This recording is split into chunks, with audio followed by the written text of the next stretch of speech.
Cool. Greetings, humans of Oculus Connect 3. You are in the secrets of building great multiplayer games in VR. And we're going to do this in two parts. Part one is that I'm Chad Dezern, and I'm the studio director of Insomniac Games in North Carolina. And I'm also the creative director of The Unspoken. And I'm Sean McCabe. I am the production director in Insomniac Games Studio in North Carolina. And I'm the game director on The Unspoken. And I guess before we start, I just wanted to ask, did your mother send this to you? I'm sort of obsessed with it. And to me, it says that, hey guys, 2016 was the year we got Dagwood on board. We have arrived. This means mainstream like nothing else does. But I also want to point out that I think that sandwich would be really, really gross in VR. But I guess if you're Dagwood and the sandwich is named after you, you can have a lobster in it or a fish, and that's okay. Anyway, so we're with Insomniac Games. We've made quite a few action games for consoles in the past. That's really where we're coming from. Games like Ratchet and Clank. And with these titles, our calling cards are really exotic weapons that feel very responsive and satisfying to shoot, and stylish traversal. We try to make it feel really fluid to just move around the world. We try to give your animations weight to make every button press feel really great and meaningful. And all of that is certainly true for our VR titles. That's always our starting point. You know, we want the game to feel really fluid, and we want all of your controller choices to matter.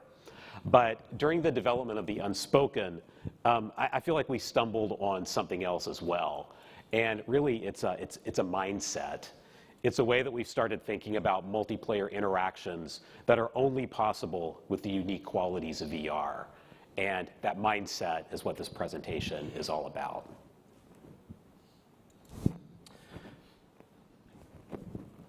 So today we're going to talk a little bit about The Unspoken. We're going to look at our goals for multiplayer. We're going to show you our prototypes, many of which sprang from just flawed assumptions and poor choices. And then we'll look at this breakthrough that happened as part of that process. And then finally, we'll end with why we think it's so important for VR multiplayer games. So first, a little bit about The Unspoken. It's about casting spells in an urban magic fight club. And there were two different factors that led to its creation. The first is that for a really long time, we've wanted to make a game about magic in the modern world. It's not about wizards. We try to avoid saying the word wizard. Please don't think, okay, there are wizards in it. But you just said it like 3 times. I know. I owe you like $5 now for the wizard jar. But anyway, we're really fascinated by the contrast of real locations and a mysterious other world that's just on the periphery. And for us, it's about tapping into this noirish feeling where there are neon lights and shadows and haze, and all of that just makes the city feel vast and unknowable. And your powers are all about tapping into that massive city that you can never quite see on the edge of your periphery. And we talk about this world in between projects. It's the sort of thing that we'd get really excited about. And we'd even prototype a little, but we never got very far with it. And that's because ultimately it felt like something was always missing with mechanics. And like really, what that always came down to is a controller on a console. And you know, what we always wanted to get was the feeling of casting spells, not just like picking them, not just, you know, using them tactically in an interesting way. We wanted to think of spellcasting as the sort of graceful, nuanced movement. And you know, a controller does some things really well, like running, jumping, shooting a gun. Like, that works really well on a controller, but it doesn't match the kind of thing that we wanted to get. Moving your fingers with dexterity, using your hands to do things. And magic just felt kind of abstract. It never felt tactile. And so what we always went to was this sort of familiar solidity of a rocket launcher or a pulse rifle. But then about a year ago, we got our hands on a pair of touch controllers, and like a lot of people in this room, I'm sure, feeling hand presence for the first time, was really transformative for us. And you know, we were impressed by the tracking fidelity, the way the buttons map to things you do naturally, like grip. Like we've at this point probably all had this experience at this point, and I don't need to tell everybody how amazing this feels. But we felt right away that finally we held in our hands the way to do a proper game in an urban magic setting. And we latched onto that thesis of let's make it feel amazing in this game's control scheme to cast spells with your bare hands. And that fantasy of a magician's duel really spoke to us early on in our prototyping. We briefly thought about a campaign, but we kept coming back to, wouldn't it feel really cool to face each other, to kind of see what your opponent's doing and have the chance to respond to it? And with that, we ended up with several goals for multiplayer. And the first is that we wanted this sense of discovery. You know, we want you to feel like you're learning the extents of your abilities as you cast spells, so you surprise yourself with your spells and the way they interact with the world. And then also depth. I mean, we're making a multiplayer game. We wanted strategy and, more importantly, skill. We want casting to take grace and nuance.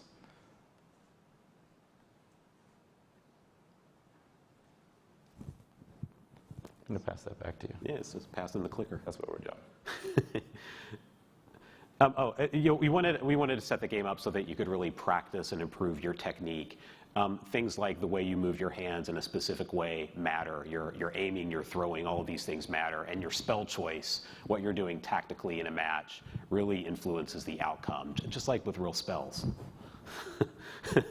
And then finally, we wanted this sense of escalation, like you feel like you're really trying to one-up another magician. So, you know, imagine one player casts like a summon spell and they get like a Ray Harryhausen stop-motion skeleton. Then the other player like rolls their eyes and they cast a spell and they get this fire-breathing skeletal dragon that like eats the Ray Harryhausen skeleton.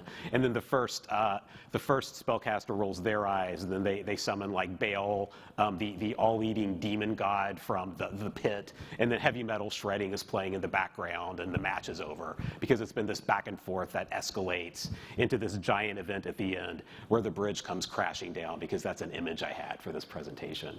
So anyway, we think of a duel as having a beginning and a middle and an end, and we think of a duel as unfolding in a way that makes for a really interesting story.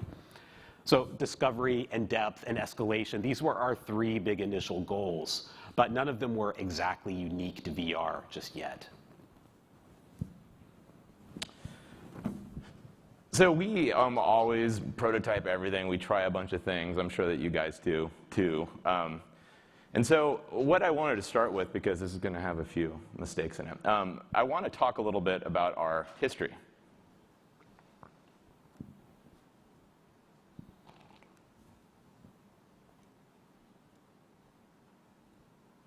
So a lot of our past games, both single player and multiplayer, they're about exotic weapons. They're about fluid traversal. And we strive for immediate cause and effect.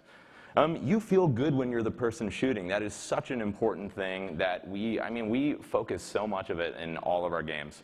But as anybody that's ever played Call of Duty or another multiplayer game, it completely sucks to be the person that gets shot. And so with that, like, here are the few wrong assumptions we made based on our console experience. So the first, cause and effect has to be immediate. That's just the way a good gun works. We know that. We've made, how many? Hundreds of guns? We made 347. We've made 347 guns at Insomniac, and so we know that this worked. And so our first prototypes, spells were lethally fast. When you cast a spell, the impact on your opponent was basically baked in. And so this is an early Fireball prototype. And this thing feels super cool to cast. It's really fun. But then it's basically a rocket launcher, right? It's going to go like straight toward the opponent, do a lot of damage. And it is no fun to get hit by at all. And so the next piece is this idea, like, we have dodging and cover, we have shields in our games, but we honestly think of them like fiber, right? They're not amazing on their own, but they're kind of good for you. And so we treat this critical component basically as an afterthought. This is one of our earliest shields. And it's pretty simple. It gets the job done. It does what a shield should probably do in all of our games, and I don't know, I think it's kind of charming. It has the plate glass. And then the last one is this idea of biasing toward the hero. Like, everything that we think about when we're making games is about player experience. We hyper-focus on making sure that everything that the player does feels good, and all of our decisions are guided by looking through the player's eyes. And so with that, here's another spell, and I love this thing. This is the Jade Rhino, which is like, so that's awesome in of itself, but then it becomes this gigantic thing, and then it charges at him. There's a ton of spectacle here. And it's great. Like, this feels like an Insomniac weapon. Like, we loved making this come alive. But the problem is it has this foregone conclusion for the opponent. And it happens brutally fast when you're on the other side. There's absolutely no counter. And so we wondered, is this all right? You know, if we make a spell feel good to cast and both players can do it, you know, shouldn't it all just balance out? And then this is like a slight tangent on it, but we created a lot of spells that pulled the player's focus away from the battlefield. So touch allows this amazing level of interaction with interesting objects. And so we had all these ideas. You can see the clock up there of these little things that we could manipulate. The problem with all of it is it completely takes your focus off of the opponent. And so a lot of the time you're spent like sitting there fiddling with the different spells. They still have their place in the game, but we have ended up using them sparingly. What we want to do is keep all of the focus on the opponent.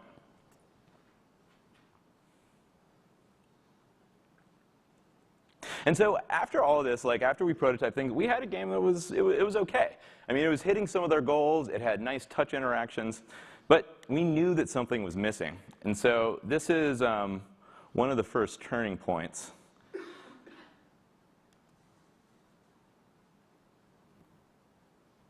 There's this guy. This is a spell where you throw out crow skulls. And one of the interesting things you'll think about it, and think about the rules we talked about that we have, it is really slow to develop. It takes a while to reach the opponent. And this honestly made us nervous even to prototype, because like we were all about immediate cause and effect.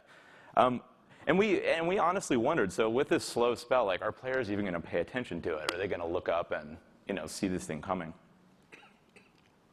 But then the thing that we kind of found is that in VR, spatial awareness is insanely high. Like, and for those of you who made games with controllers a little bit, like, people don't want to aim up. I mean, you know, with a keyboard and mouse, you can totally do that and look around, but with controllers, it's totally a pain. So we're all about keeping the action right in front of you. But in VR, looking around is just like this. So you have a really good sense of your environment and what's going on around you. And so this experience of seeing this massive flock of crows, kind of, and this is the player's view that you see down there. You can see this whole thing happen, and then you have a chance to counter right before they fit. It feels really, really good for an opponent. And so that's really where our mindset started to change. And based on that prototyping where we saw that spells really could unfold in front of you over time, you know, we kind of realized the power of the volley. And this is dead simple and maybe even obvious, but you know, not for us at first. The game really opened up when we made it more tennis-like. You know, we started valuing the back and forth of a social interaction with another player above the relatively isolated experience of just damaging the other player. And think for a minute about what a volley in tennis does. It holds focus. The tennis ball is a single point of focus for both players, so you're collaboratively kind of looking at the same thing. It's active for both players. One player does a thing, the next player responds. It's got that nice back and forth built in that makes it very watchable. And then finally, a volley feels like a two-way conversation because of that activity, which is a lot like a magician's duel, which made this a good fit for our game. Again, it's getting back to that feeling of one player does something, the next player tries to one-up it. And that brings me to this quote from Jasper Johns that I've always liked, even though it's a simple thing to say: take an object, do something to it, do something else to it. This is how he described his art-making process. And I thought that for our game, our version of it is cast a spell, counter it, and then counter it right back. But I'd like to stress the game is not about wizards, although I think Radagast the Brown said that at some point. It's another for the jar. Oh, sorry. Okay. I'll give you a real one later. So here's what we figured out when we started to get into this mindset of thinking about the back and forth and the social interactions. The first, we realized that for us, counterintuitively, attacks can unfold slowly. So this is a spell we made that's a little more recent. We call it the Chaos Skull. You push it out in front of you, and it moves very slowly toward your opponent. And your opponent has plenty of time to counter it with another offensive spell, which can then send it right back to you a couple different times. So it's a literal volley. And if you're not careful, this one is about chaotic magic, where you're sort of agreeing to some unpredictability if you cast this one. If you're not careful, this can come back to you. But that keeps a point of focus for both players throughout. The second thing that we realized is that countering is really fun. Even though in our prior games, dodging, shields, defense was, as Sean said, a lot like fiber, we realized it could actually be a central feature of a game that's about VR. It feels really good to pay attention to what your opponent's doing. And that can be, reflecting spells, bouncing them back. It can be going to like bigger interactions. Like at the end of this clip, you'll see a gesture spell of a plate glass shield. If you can build up power to cast that spell, if you can imagine, getting the gesture up just before one of your opponent's attacks hits, that feels really, really good in VR. Shields, another bit of a tangent, but we started prototyping a lot of different shields and generating a lot of ideas for these in ways that we wouldn't have expected otherwise. Here's one where you can use a magic marker to make a shield. Here's another one where you can charge up this kind of kinetic bubble in front of you, and after you get it in place, it slows down your opponent's projectiles. So it's this kind of neat VR experience of looking around and seeing projectiles in the space around you. I never would have thought before we got into VR development that a shield could be this fun thing that got us excited to make. And the next thing that we learned is that spatial awareness is a lot higher than we expected in VR. You're really uniquely tuned into your surroundings and what your opponent's doing. And we tried to play that up so that you focus on the battlefield a lot more than you focus on what's in front of you. Sean mentioned the issue with focus that we had early when you were like always looking at an object and manipulating it. We tried to solve that with a scheme that we call gesture spells. So for these, you can initiate a gesture, and this feels like magic with touch controllers. You can push to make a Chaos Skull or similar spell depending on your class. You can make a volley that's going to deny your opponent a lot of different pedestal positions, or you can hold your hands up and guard. And what this does is it takes that focus away from the thing in front of you that you're obsessing over and puts it back into the arena and onto your opponent. And throughout this process, we figured out finally that taking damage doesn't need to be this terrible thing. Like in some ways, it can be just as interesting as casting if it plays out over time. The spell can still feel responsive and fun to cast, but it can be just as much about amazing your opponent with something spectacular and fun. In short, an experience.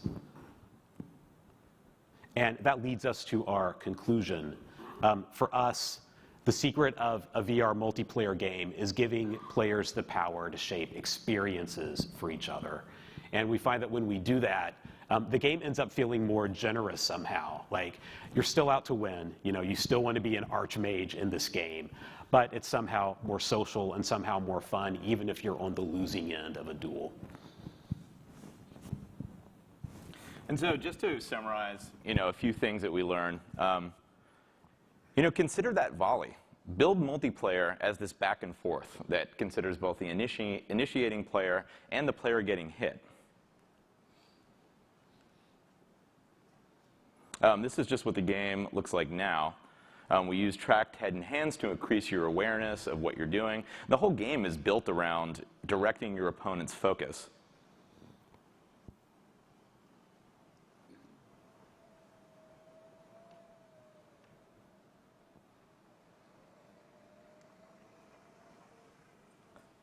And next, design experiential mechanics. Actions in VR multiplayer, they can take time to evolve. And just remember that this spatial awareness thing is a totally new component to building a multiplayer game. It's just something that you haven't been able to do before.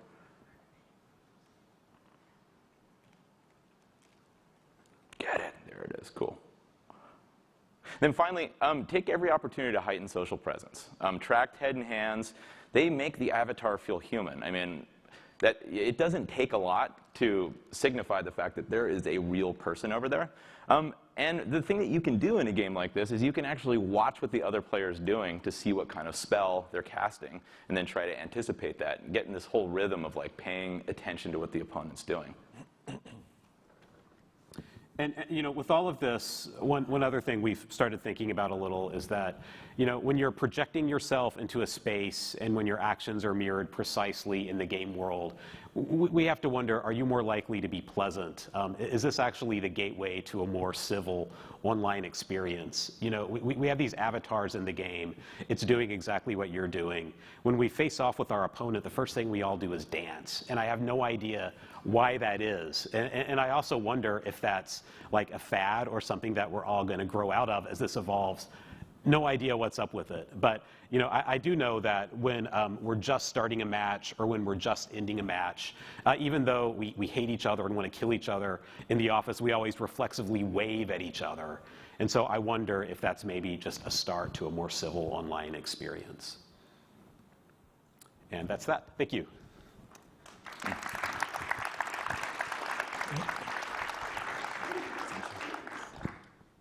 So does it work this way? Don't hit the red one. Hi, everybody. I'm Stefan Gisar from Ozwi Games. We are a company based in Switzerland, and we've done a couple of games. We started with the archery back in 2014, and Shore Wars 1. And now today I'm going to talk about Shore Wars 2, which has been released as a single-player campaign back in December 2015 and released in April for multiplayer. So I'm trying to, in this presentation, I'm going to try to speak a little bit about who we are, you know, try to provide some tips on the game design, and you know, feedback that we got from the community up to now, and also give you some technical tips, or you know, I would say, how we did things, you know, and what shortcut we had to do to complete the game. I apologize in advance for my accent. I will try to speak slowly. So Ozwi, and really we're going to talk about the developer side. After the game was released, you know, the community on multiplayer takes over the game, right? And there isn't much, I mean, you cannot do much as a developer, just trying to make the game as fun as possible. But then the community takes it back and, you know, trying to do, to gather people around multiplayer deathmatch and multiplayer dogfighting. And I was really amazed to see that there is a group of very good players of Shore Wars 2 that is organizing every week a session on Saturday or Sunday with anybody in the world, and also during the week they're trying to train new players. So I hope at some point they are looking at this presentation. I would like to say a big thanks to those guys. I mean, there are half a dozen of people, of players in the world that really help us promote this game. So it's really great. So Ozwi is mostly, so we're in Lausanne, Switzerland, the French part of Switzerland, and it's mostly an engineering team. And when we create a game, we work with multiple studios, especially on the asset creation, and also, you know, with different teams around the world, depending on what we have to do. So voices, QA, obviously with Oculus, because we're one of the Oculus Studio partners. So this game was released in April.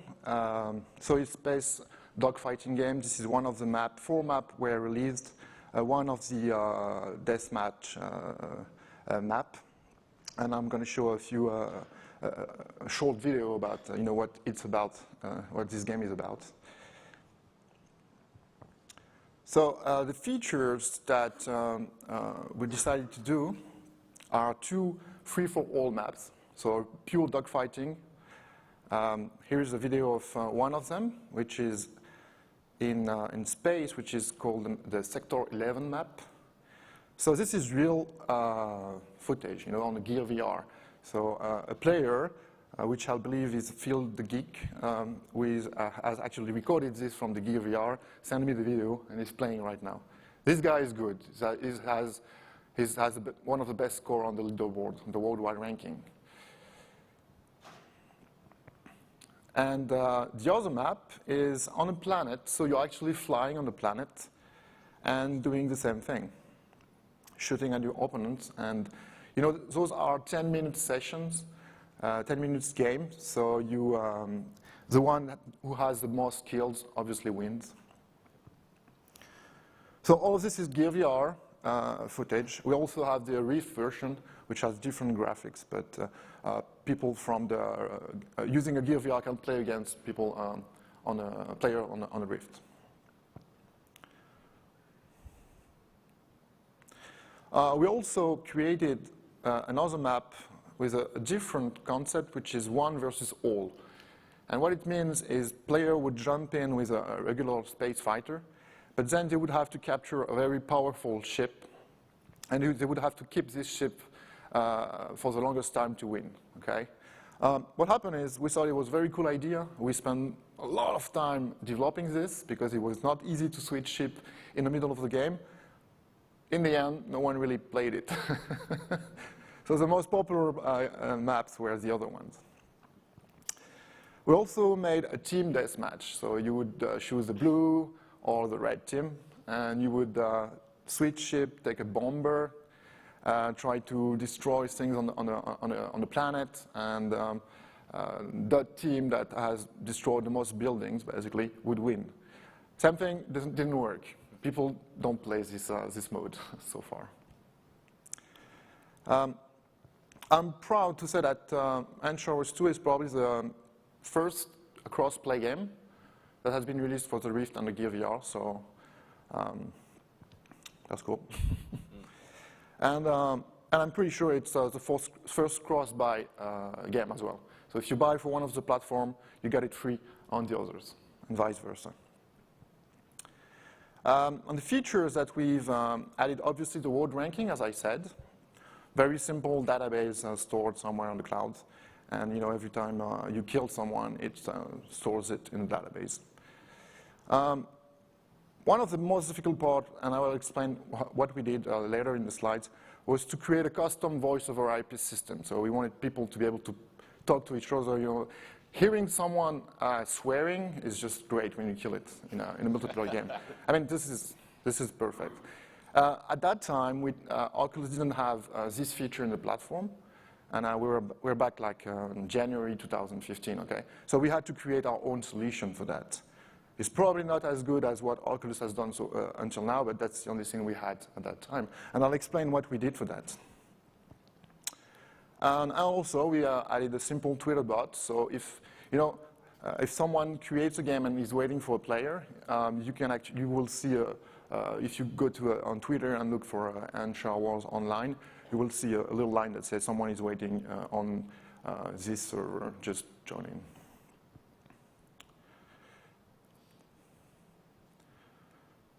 So how did we do it? This game, we started to do everything on Gear VR, and then we ported this game on Rift. It took us 4 months to develop the multiplayer part.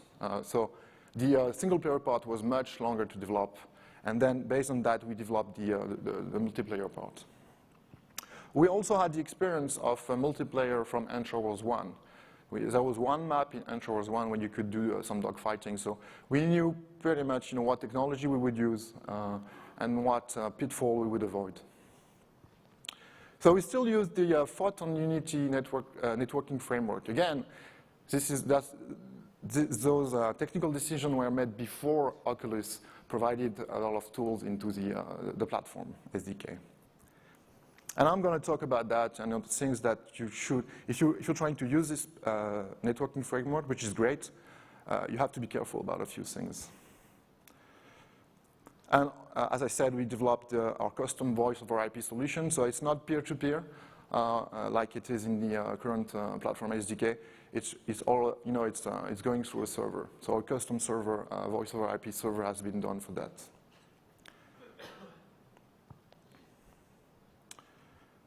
Here is another screenshot of the game.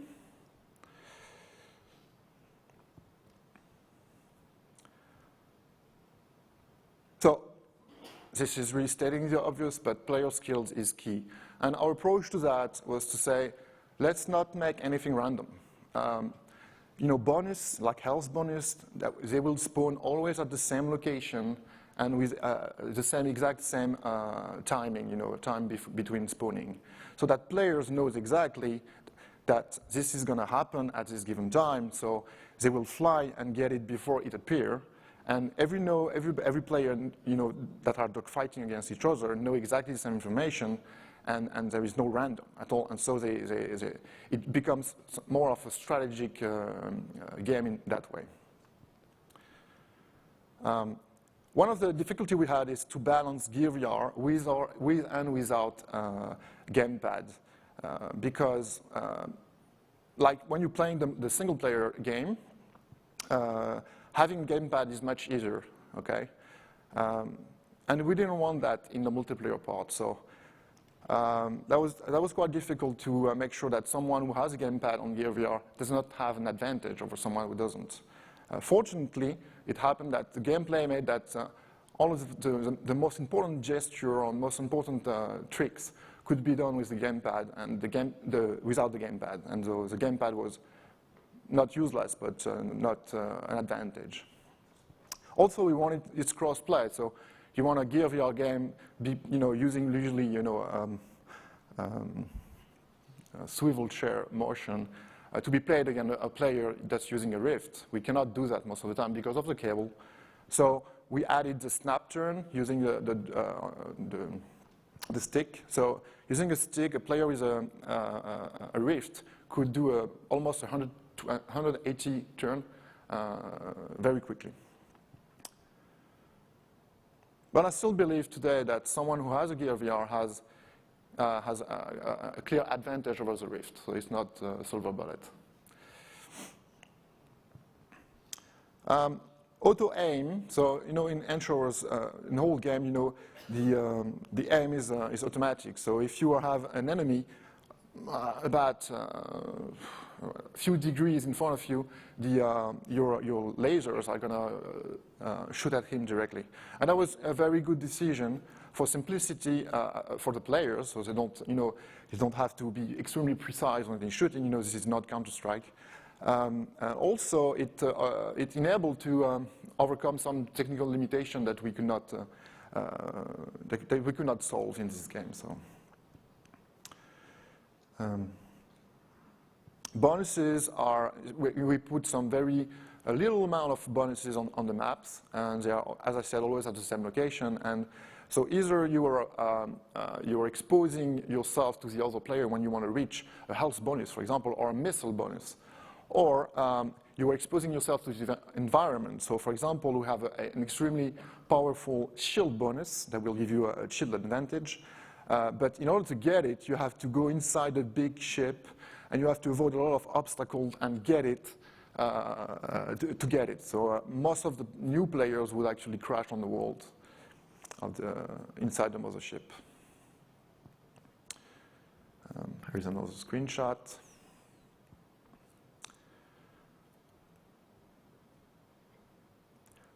One great thing that we added to Enshrouders to a single campaign was the backward teleporter.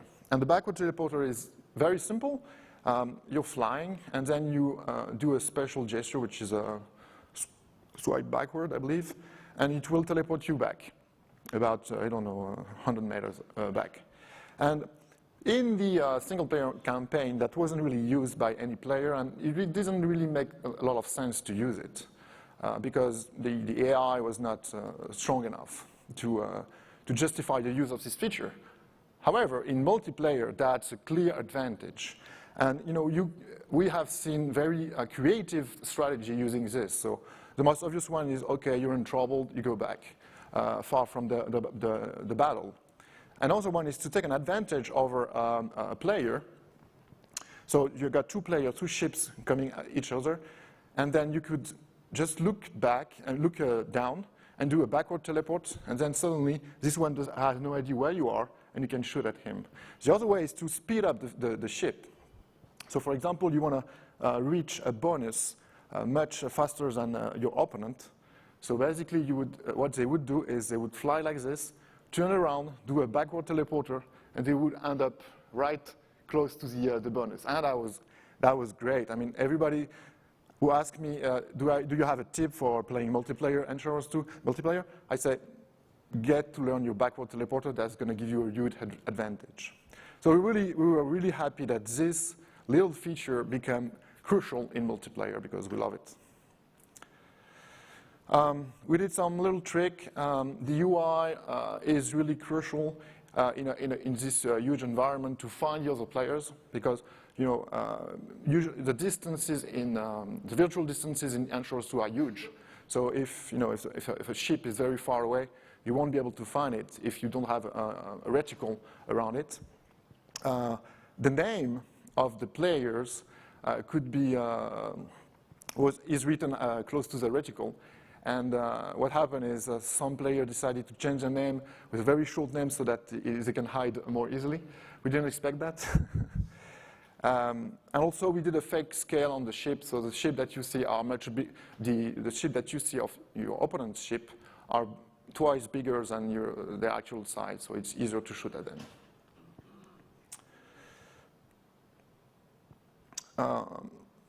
One of the things that we didn't do great is the matchmaking or having people find each other online. We're trying to solve this. The Twitter bot is a good thing, but that only works if you're outside of VR.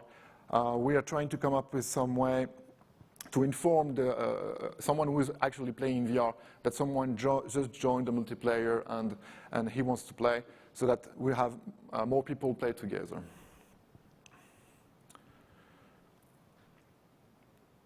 So on the technical side, so we use Photon for Unity.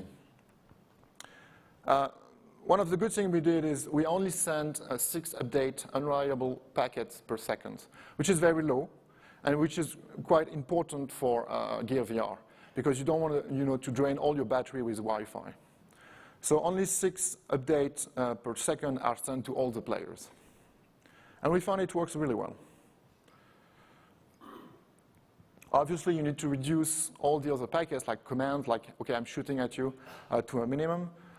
Don't send, every second, or no, I mean, every tenth of seconds, the information that you're actually firing at someone. Just say, OK, I'm starting to fire.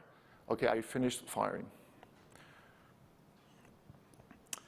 One of the things that this is really important with Photon is that you don't have a central server that is doing the AI.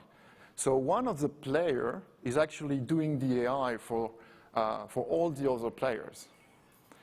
And that makes a big difference. So what's the AI in a deathmatch? Is just figuring out what bonus is going to spawn, for example, okay?